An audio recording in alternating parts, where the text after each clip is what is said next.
Okay, BC, we are back.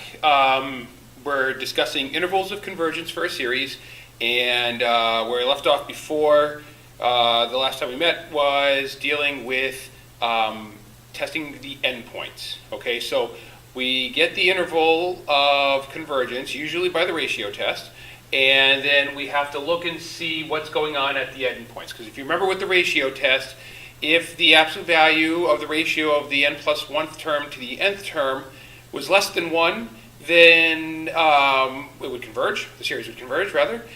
Greater than 1 meant the series would diverge, and then if it was equal to 1, the test was inconclusive. So that's what we're going to be basically looking at, because the endpoints are going to cause the ratio test to be equal to 1. And therefore we have to check those endpoints out separately, because the ratio test is inconclusive as far as determining whether or not we should include the endpoints in our interval of convergence. So here's our example. We've got the series where n goes from 1 to infinity, and it's x minus 3 to the nth power over 2n. We're interested in which values of x does the series converge. We're going to go to the ratio test. Remember, the ratio test is the limit as n approaches infinity, absolute value, and we're going to have the n plus 1th term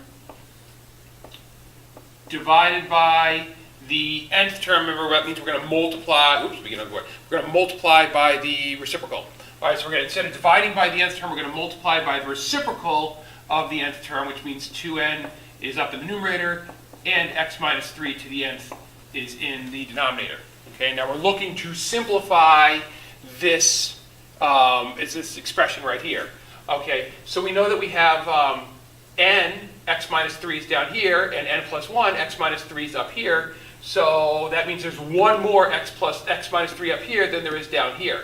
So we can eliminate basically all of the ones in the denominator. That's going to cancel out the 1.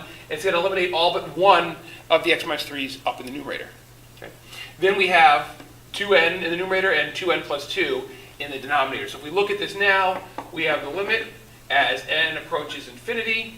And we have our x minus 3, which you might see get pulled out of the absolute value, or rather out of the limit. It doesn't really matter. But if we're going to put the n terms together, so 2n over 2n plus 2, and that's being multiplied by x minus 3 to the nth power.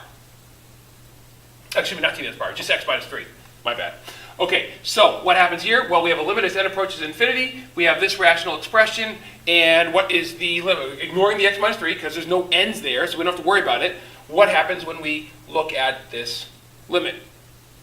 Okay, yes, it's going to be equal to 1.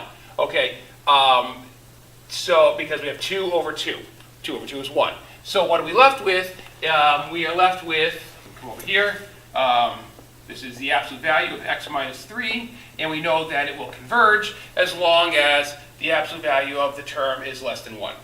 Okay, so that's our ratio test. Now we know we can take this absolute value and turn it into a compound inequality. So that means x minus 3 is on the inside, and it is less than 1, or it is greater than the opposite of that, greater than negative 1. And we want to get x all by itself in the middle of the compound inequality. How are we going to do that? Exactly, we're going to add 3. So we add 3 everywhere. Okay, and when we do so, we see 2 is less than x is less than 4. Okay, so that's our interval so far, between 2 and 4. What we need to determine now is whether we should have a less than or equal to in either one of those two spots right there. Okay, should we include the endpoints? And that means we have to check out what happens at each endpoint. All right, so condition number 1, if x is equal to the left endpoint, 2. All right, if x is equal to 2, all right, well, let's make x equal to 2. We go back up here, we have 2 minus 3. All right, so we're gonna have the sum as n goes from 1 to infinity. Let me just kind of separate this here. Okay, and we have 2 minus 3, because x is 2. So 2 minus 3, negative 1, right? So we have negative 1 to the nth over 2n. Okay? Do you remember what tests we can use on this? Okay, yeah, this is the alternating series. Okay, we have an alternating series, and if we look at the terms, it has to be decreasing as well. Okay, so it's definitely alternating, and then the terms will be 1/2, and then, well, ignoring the positive terms. We just ignore the negative sign for now. If we just look at the terms, the absolute value of them, in essence, we have 1/2, then we have 1/4, then we have a 1/6, and then an 1/8. So the terms are decreasing. So because of the alternating, we know that this will converge. Okay? So that means that we're going to include 2 in our answer. Okay? Or converges, I guess. All right. Now, if x is equal to the other endpoint, x is equal to 4. All right, so we have the sum, n goes from 1 to infinity. Now, because x is 4, we have 4 minus 3 to the nth power. 4 minus 3 is 1. 1 to the nth, 1 to anything is 1. So we have 1 over 2n. Does that look a little familiar at all? Okay, that is our harmonic series, yes?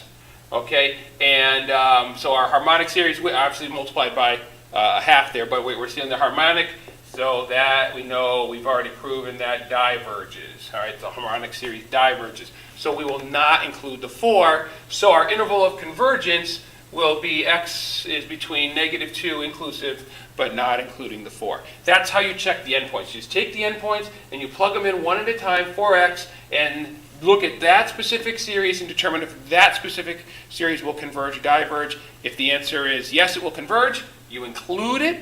If the answer is no, that particular series, like this one, will diverge, then you don't include it. Okay. Do another example in a second.